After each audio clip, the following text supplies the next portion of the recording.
옆에 계신 분들과 인사 한번 합시다. 참 잘 오셨습니다. 말씀의 은혜 받읍시다. 예, 잘 오셨습니다. 오늘도 하나님께서 주시는 특별한 은혜를 누리는 복된 예배 시간 되기를 소원합니다. 요즘 시대를 산무의 시대라고 합니다. 세 가지가 없는 시대인데요. 뭐가 없을까요? 첫 번째, 무감각, 무관심, 무기력, 이 세 가지가 없는 그런 산무의 시대라고 합니다. 사람들은 타인과 공동체에 대해서 무관심합니다. 핵가족이 진행되고 또 1인 가정이 많이 늘다 보니까 이제는 혼자서 뭘 하는 것들이 당연하게 여겨지는 그런 시절이 됐습니다. 식당에서 혼자 밥 먹는 게 사실 되게 불편하고 눈치도 보이고 그랬는데, 이제는 혼자서 앉아서 밥 먹을 수 있는 테이블을 준비하는 식당들도 많이 늘어날 만큼 혼자서 무언가를 하고 내 스스로가 해결하고 다른 누군가에게 의지하지 않는 그런 무관심의 시대가 되어버렸습니다. 사회, 정치, 경제 여러 면에서 공동체와 무엇을 하는 것에 대해서 무관심합니다. 자기의 이익과 기분에 맞는 사람들에게는 관심이 있지만 그렇지 않은 사람들에게는 관심이 없습니다. 길에서 누가 도둑이야 해도 소리를 질러도 돌아보지 않습니다. 그런데 옆집에서 불이야 하면 뛰어나옵니다. 나에게 피해가 없으면 무관심합니다. 길에서 어른들이 무거운 것을 들고 이렇게 가면 먼 발치에서도 쫓아와서 들어드리곤 했었는데, 요즘은 누가 무거운 것을 들고 가건 말건 전혀 관심이 없는 그런 시대가 되어버렸습니다. 또 무감각합니다. 옳고 그름에 대한 감각이 사라져 버렸습니다. 함께 사는 사회에서 윤리적인 감각이 없어져 버렸습니다. 나 혼자만 즐기고 나 혼자만 즐거우면 되지, 다른 사람들이 어떻게 느끼는지에 대한 감각이 없어져 버렸습니다. 내가 편하면 그만이고 그로 인해서 다른 누군가가 불편을 받는다 해도 무감각합니다. 공공이 사용하는 주차장 같은 곳에서 차를 조금만 반듯하게 되면 여러 사람이 함께 주차를 할 수 있을 텐데, 나만 편하면 되니까 그런 곳은 아랑곳하지 않고 선을 물려서 대거나 어떤 사람은 가로로 대기도 하기도 합니다. 이렇게 다른 사람의 편의, 다른 사람들이 느끼는 감정, 거기에 대해서는 무감각한 시절이 되었습니다. 또한 이 세대는 무기력합니다. 에라이 모르겠다, 될 대로 되라 라고 포기하며 무기력하게 살아갑니다. 아무래도 사회 전반적인 분위기가 그렇게 흘러가다 보니 개인들도 그러한 생각에 젖어드는 것 같습니다. 아무리 평생 열심히 일을 해서 돈을 모아도 집 한 채 장만하기 어려운 시절이 되어버렸으니, 집을 마련하기 위해서 열심히 애쓰고 쓰고 하는 것보다 에라이 모르겠다, 지금 벌어서 지금 즐기자, 지금 누리자라는 생각이 더 앞서버렸습니다. 그래서 먼 훗날 어떤 목표를 가지고 이루기 위해 애쓰는 것보다 지금을 즐기는 그러한 무기력한 시절이 되어버렸습니다.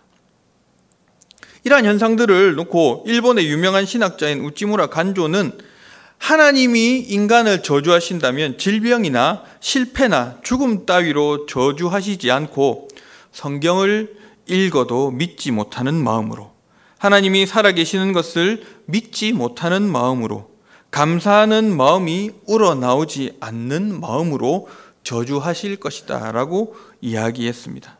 이렇게 무감각해지고 무관심하고 무기력한 것이 어떻게 보면 우리에게는 저주와 같이 바람직한 태도가 아니라는 것을 이야기하고 있는 것 같습니다. 오늘 본문에 보면 16절과 17절에 예수님께서는 이 세대를 무엇으로 비유할까 비유하건대 아이들이 장터에 앉아 제 동물을 불러 이르되 우리가 너희를 향하여 피리를 불어도 너희가 춤추지 않고 우리가 슬피 울어도 너희가 가슴을 치지 아니하였다 함과 같도다라고 말씀하셨습니다. 예수님 당시에는 TV도 없었습니다. 인터넷도 없었습니다. 그 당시에 사회에서 무언가 즐길 만한 볼거리가 많지 않은 시절이었습니다. 그런데 사람들이 모여 가장 흥미를 끌고 또 즐길 수 있는 거리가 바로 결혼식과 장례식이었습니다. 잔치집에는 한쪽에서 피리를 불면 다른 쪽에서 사람들이 덩실덩실 춤을 추면서 즐거워했습니다. 그리고 상가에는 슬피 우는 사람들이 있었습니다. 한쪽에서 곡을 하면 다른 쪽에 앉은 사람은 가슴을 치며 함께 슬퍼해 주었습니다. 그런데 이런 광경을 자주 본 아이들이 마땅히 다른 즐길 거리들을 찾지 못했던 아이들이 잔치집과 장례식에서 일어나는 그런 광경들을 보면서 어른들을 흉내내며 장난치며 주로 시간을 보내었습니다. 장터에서 아이들끼리 모여서 그렇게 잔치집과 장례식에서 했던 모양대로 지들이 놀았습니다. 아이들이 피리를 부는 신용을 하고 또 곡을 하는 신용을 하면서 놀 때에 그것이 아이들의 놀이였기 때문에 어른들은 그 광경을 지나가면서 보아도 곡을 할 이유가 없고 춤을 추울 이유가 없었습니다. 예수님께서 이 비유를 드신 것은 이렇게 서로가 무감각한 세대, 한쪽에서는 그렇게 장난이지만 곡을 하고 피리를 불어도 반응하지 않는 어른들, 이러한 모양이 이 시대와 같다라고 예수님께서는 설명하고 있는 것이었습니다. 이 비유를 말씀하시면서 이 세대 사람들이 꼭 그와 같다. 다시 말하면 반응이 전혀 없는 세대들이다라고 이야기하고 있는 것이었습니다.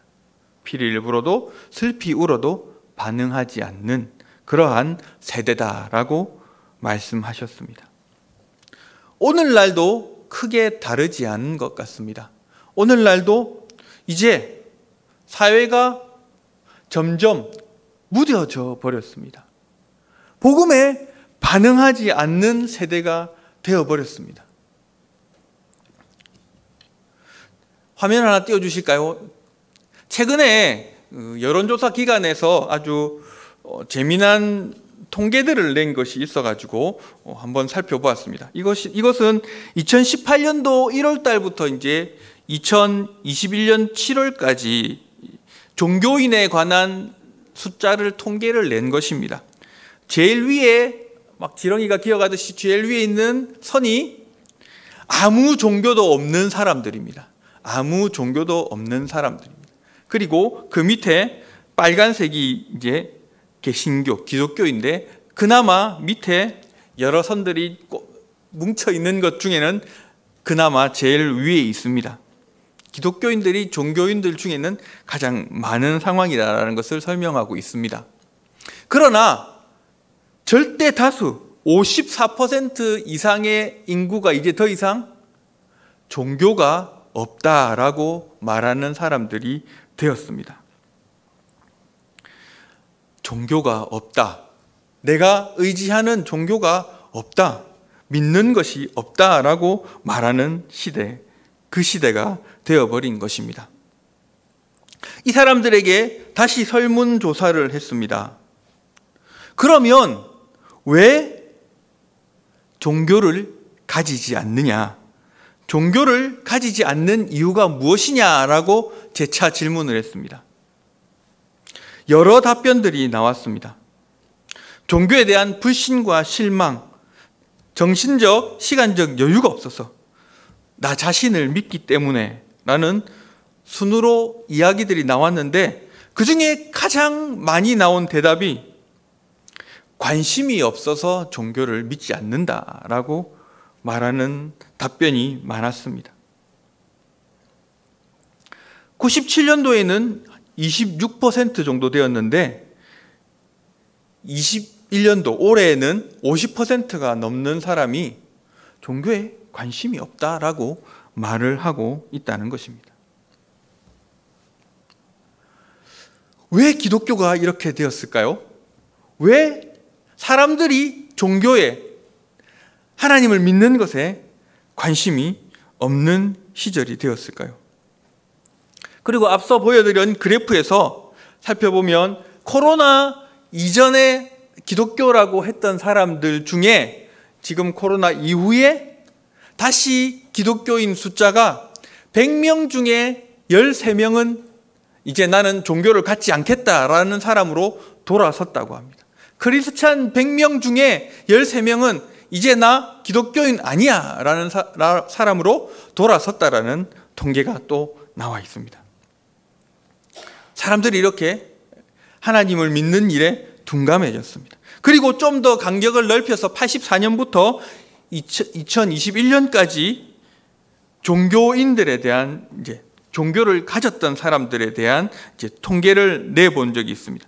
지금 이제 내가 아무것도 안 믿는다라고 했던 사람 중에 과거에 종교를 가졌던 사람이 25%밖에 안 된다라는 이야기입니다. 이것이 무슨 통계냐면 예전에는 어느 종교를 가지고 있다가 그만둔 사람들이 많았는데 이제는 아예 종교 자체를 가지지 않는 사람들이 더 많다. 과거에 종교를 가졌던 사람의 비율이 줄었다는 것은 아예 종교를 가져본 적이 없다. 관심 자체가 없다라는 것을 말하고 있는 통계입니다. 사람들은 이렇게 예수님께서 말씀하셨던 것처럼 피리를 불어도 슬퍼하며 애곡하여도 반응하지 않는 시대가 되었습니다. 하나님의 말씀이 증거되고 선포되어도 더 이상 반응하지 않습니다. 전도지를 들고 길에 나가서 복음을 전하여도 믿는 사람들의 수가 예전만 같지는 않습니다.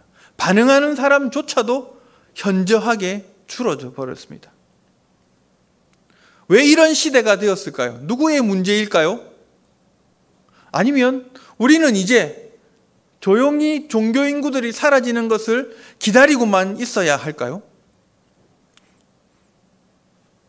앞선 통계와 또 오늘 말씀을 통해서 우리는 어떤 마음을 가지고 어떤 준비를 해야 하겠습니까?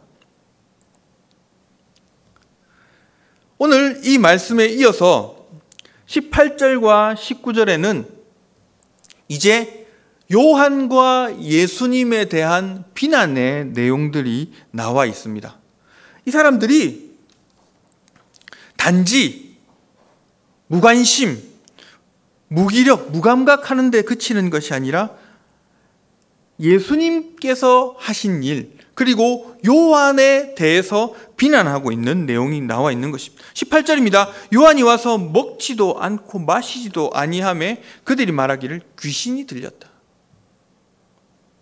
예수님께서는 인자가 와서 먹고 마심에 말하기를 보라, 먹기를 탐하고 포도주를 즐기는 사람이요 세인과 세리와 죄인의 친구로다. 예수님을 이렇게 비난하고 있습니다. 그나마 위안이 되는 것이 오늘날은 산무의 시대라고는 하지만 예수님이 있던 이 시절에도 이 사람들은 이렇게 예수님을 알아보지 못하고 제대로 반응하지 않았다는 것입니다. 세례 요한은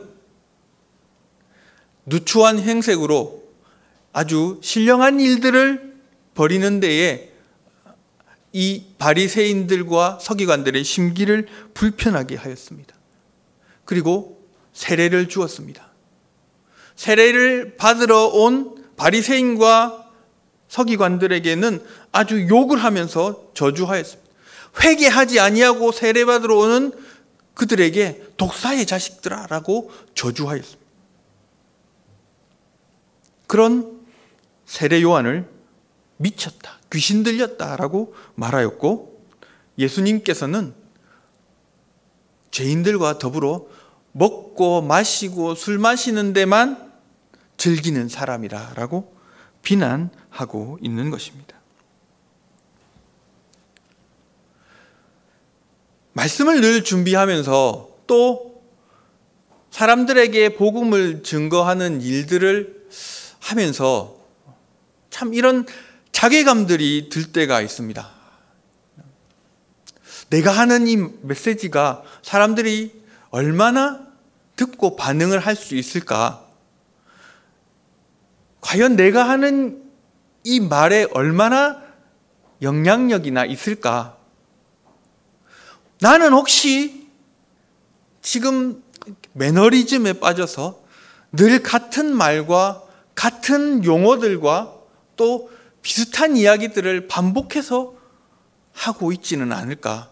그래서 내가 더 준비하지 못하고 더 새롭게 다가가지 못해서 복음이 증거되는 데에 방해가 되지는 않을까 하는 생각들이 들 때가 많이 있습니다. 더러는 부끄럽기도 하고 또 능력이 부족함에 대해서 안타까운 마음도 들 때가 많이 있습니다. 어떻게 하면 이 세대에 복음을 좀 더 잘 전할 수 있을까요? 사람들이 변화될 수 있을까요? 말씀 앞에 좀 더 많은 영혼들이 다가올 수 있을까요? 어떻게 하면 좋겠습니까? 어떻게 할까요, 여러분? 물어봅니다. 여러분, 어떻게 하면 좋겠습니까?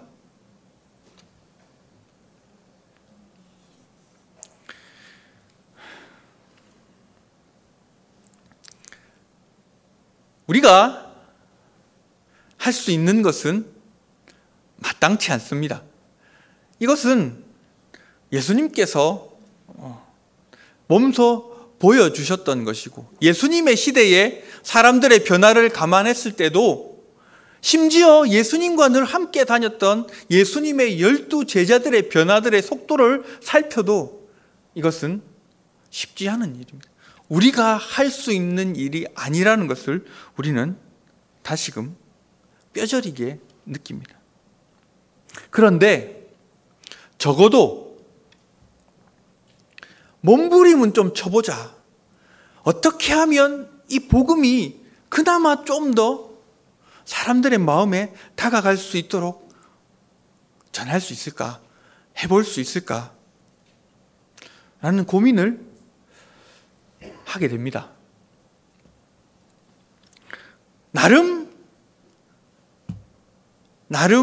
판단하고 또 생각했던 것이 감동을 줘야겠다라는 생각에 이르렀습니다. 감동을 주어야겠다. 사람들에게 감동을 줄 수 있어야겠다라는 생각이 들었습니다. 이것은 저의 말이 아닙니다. 디모데후서 3장 16절에 모든 성경은 하나님의 감동으로 된 것으로 교훈과 책망과 바르게 함과 의로 교육하기에 유익하니라고 이야기하고 있습니다.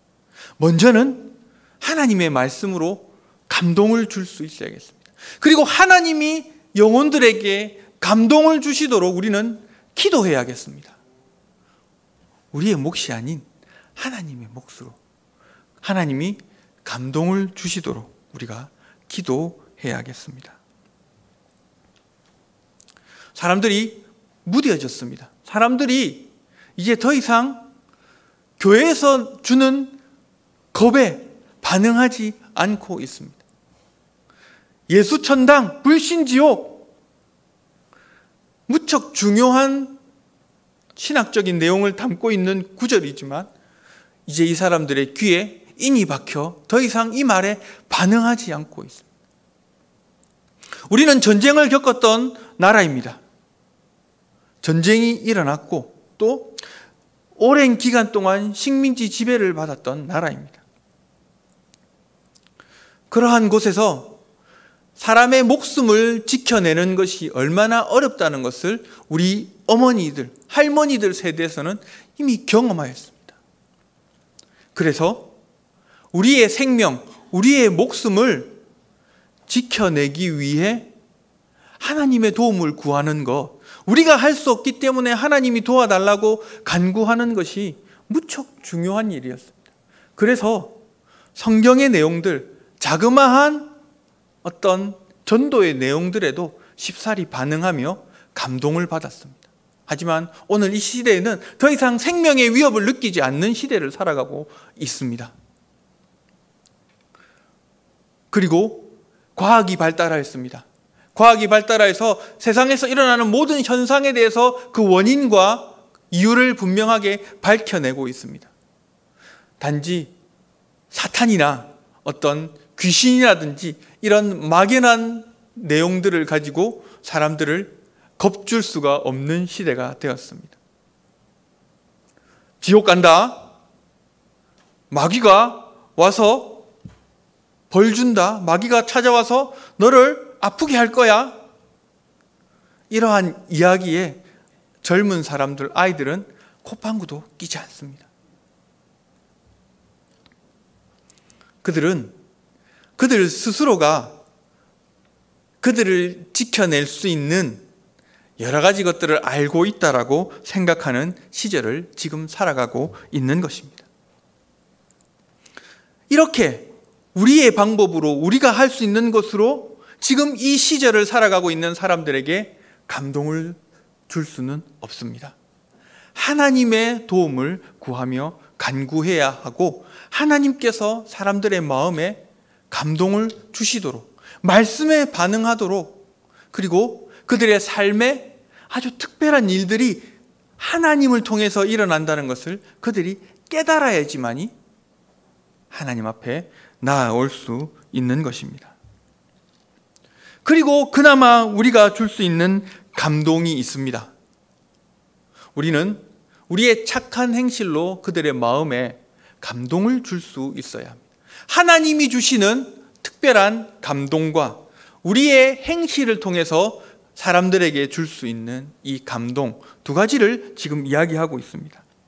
마태복음 5장 16절에는 이같이 너희 빛이 사람 앞에 비치게 하여 그들로 너희 착한 행실을 보고 하늘에 계신 너희 아버지께 영광을 돌리게 하라라고 말하고 있습니다. 우리들의 착한 행실을 보고 우리의 착한 행실을 보고 하나님께 영광을 돌린다고 말하고 있습니다.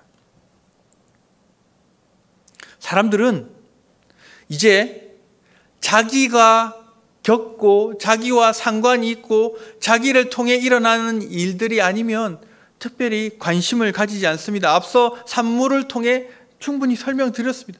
자기에게 일어난 일, 자기에게 벌어진 일, 그것들에 감동을 하고 있습니다. 그래서 오늘날 광고주들은 이 점을 분명하게 알고 광고할 때에 사람들 한 사람 한 사람의 특별한 이야기들을 마치 자기의 이야기인 것처럼 느끼도록 만들면서 광고하고 있습니다. 유명 스포츠 브랜드들은 예전에는 아주 유명한 스타들을 광고의 전면에 내세워서 물건을 팔게 했는데 이제는 소소한 소시민 그리고 열심히 운동을 배우고자 하는 어린 학생들 이런 사람들을 광고 전면에 내세워서 사람들에게 감동을 주려고 합니다. 봐, 이렇게 열심히 하니까 된다. 당신도 이 어린 아이와 같이 하면 돼.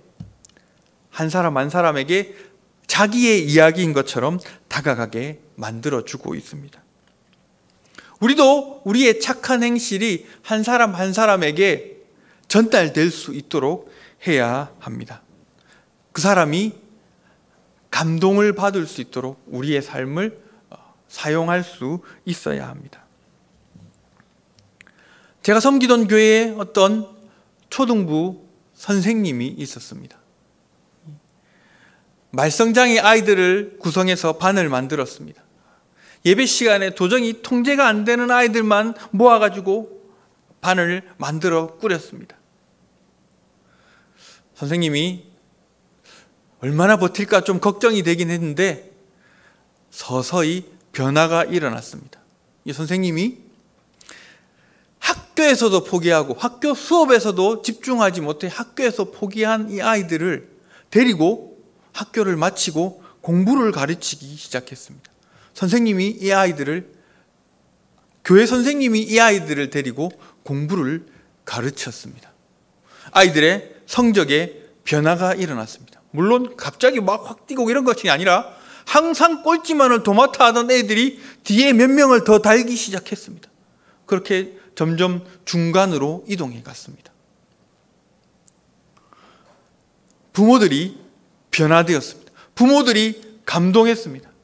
맞벌이 부부로 아이들이 늘 방치되어 있었는데 교회 선생님이 이 아이들을 데리고 공부를 시켜주니 얼마나 고마웠겠습니까?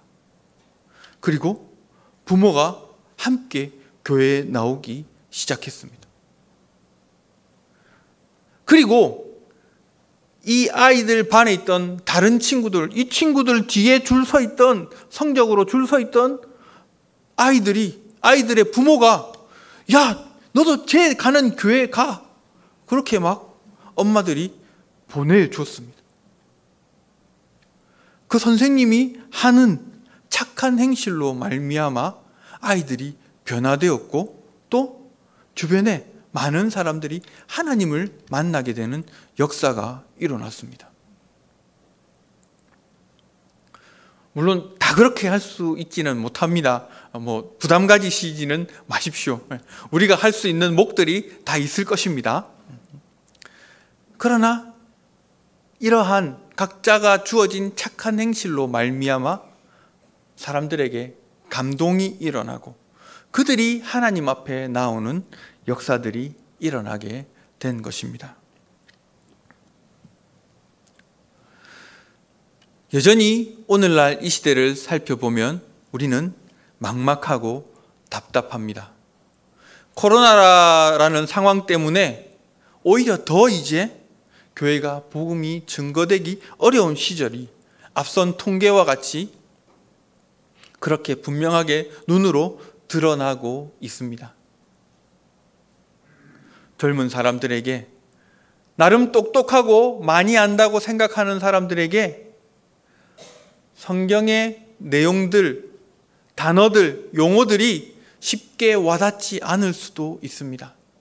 이런 여러 가지 상황들을 고려하면 우리는 복음을 증거하기 점점 어려운 시절을 살아가고 있는 것입니다. 그러나 분명하게 기억하십시오. 우리는 그들에게 감동을 줄 수 있습니다. 하나님께서 영혼들을 만지시면 그들의 영혼 가운데 변화가 일어날 줄로 믿습니다. 하나님의 말씀은 살아 있습니다. 운동력이 있습니다. 우리의 모든 심령을 난도질하고 우리의 죄악들을 밝히 드러내고 도려낼 수 있는 날선 검과 같습니다. 굳어져 있는 마음 또한 하나님께서 말씀으로 감동하게 하셔서 변화시킬 줄로 믿습니다. 이를 위해 저와 여러분은 더 기도하셔야 할 것입니다. 우리 주변에 복음을 증거하기 어려운 영혼들, 바늘을 찔러도 피 한 방울 나올 것 같지 않은 사람들, 완고한 사람들, 복음의 비읍도 꺼내지 못하도록 하는 그러한 영혼들, 그들을 위해 기도합시다. 하나님께서 감동을 주시고 어느 순간 하나님께서 그들의 심령을 변화시킬 줄로 믿습니다. 그리고 여러분들의 착한 행실로 감동을 줍시다. 믿는 자로서 복음에 합당한 삶을 살아가고 세상 사람들과 비교해서 더 가지고 더 누리고 이기려고 하는 것이 아니라 믿는 자이기 때문에 더 비우고 더 나누고 하나님의 뜻을 더 이루려고 애쓰는 모습들을 통해서 하나님이 드러나기를 소원합니다. 이 말씀을 기억하며 여러분들에게 주어진 삶 속에서 열심히 기도함으로 하나님의 감동을, 착한 행실을 통해서 사람들에게 감동을 줄 수 있는 저와 여러분이 되시기를 주님의 이름으로 축원합니다.